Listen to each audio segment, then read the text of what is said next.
هاي، عاملين ايه؟ انا مي مجدي، صيدلانيه واخصائيه العنايه بالشعر والبشره. عايزه اكلمكم النهارده في مشكله بتضايق بنات كتير جدا وبالاخص الحوامل، وهي الستريتش ماركس او علامات التمدد.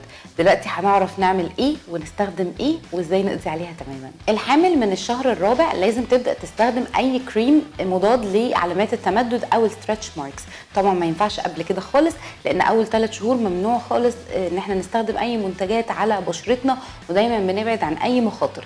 طيب بنيجي من اول الشهر الرابع، مش اي حاجه طبعا ينفع نستخدمها، لكن في منتجات بتبقى معموله للحوامل تكون امنه على البيبيهات والست الحامل. طيب الكريم ده بيستخدم ايا كان ايه هو، بيستخدم مرتين في اليوم، مره الصبح ومره بالليل، مع حركات دائريه زي المساج كده على البطن. فبالتالي بنساعد على ان علامات التمدد بالذات الحمراء انها تقريبا تختفي خالص وما تظهرش، والعلامات البيضاء بتكون قليله جدا. ودي حاجه مهمه قوي مع الانتظام فيها، وخصوصا لو كمان بعد الولاده كملنا على نفس الكريم او المنتج اللي بنستخدمه، النتيجه هتكون كويسه قوي. في كريمات بقى كتير زي بالمرز للستريتش ماركس او علامات التمدد، زي موستيلا كمان عامل سيرم، لان السيرم هم دايما بيقولوا لنا ان امتصاصه اعلى، وده طبعا بيرجع للراحه النفسيه. في ناس بتحب السيرم اكتر وفي ناس بتحب الكريم اكتر، فهو جميل قوي. ودايما بنستخدم مرتين في اليوم وحركات دائريه زي ما قلنا، وبدايه من الشهر الرابع.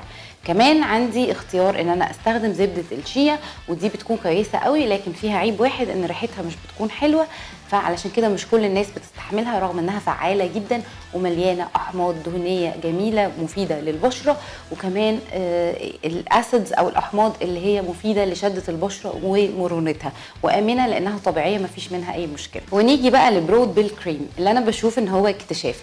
برود بيل كريم انتاج جديد من شركه بندولين، وهم عملوا لاين جديد اسمه بندولين بيبي، كله حاجات حلوه قوي للستات الحوامل والبيبيهات يعني بعد الولاده ان شاء الله.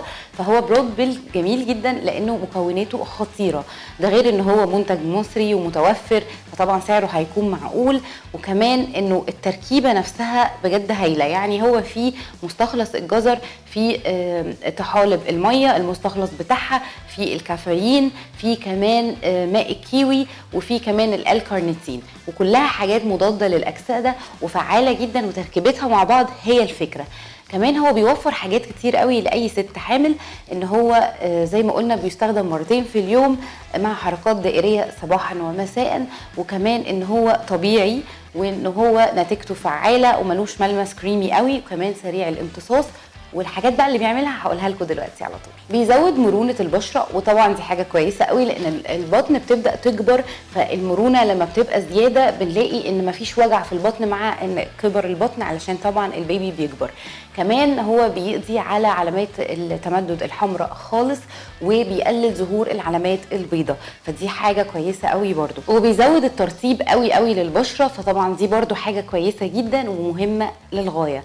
كمان هو بيساعد على تقليل السليوليت او الترهل، فدي حاجه كويسه قوي. علشان كده ممكن كمان الستات اللي مش حوامل، اللي هم بيلعبوا رياضه وبيحافظوا على النظام الصحي وعايزين يشدوا جلدهم او يشدوا حتى بطنهم، يستخدموه مفيش اي مشكله وهيتبسطوا جدا. كمان الست الحامل بعد الولاده لازم تكمل عليه فتره لحد ما تتاكد ان القضاء بقى تام على علامات التمدد او الستريتش ماركس. وبكده نكون عرفنا كل حاجه عن علامات التمدد وازاي نقضي عليها ونستخدم ايه بالظبط. ونصيحه اخيره كده، الاكل الصحي والالتزام بالسعرات المطلوبه، وما نزودش قوي فيها، عشان احنا مش بناكل الاثنين، احنا بناكل واحد بس بطريقه صحيه. ده لكل الحوامل طبعا، نصيحه عامه.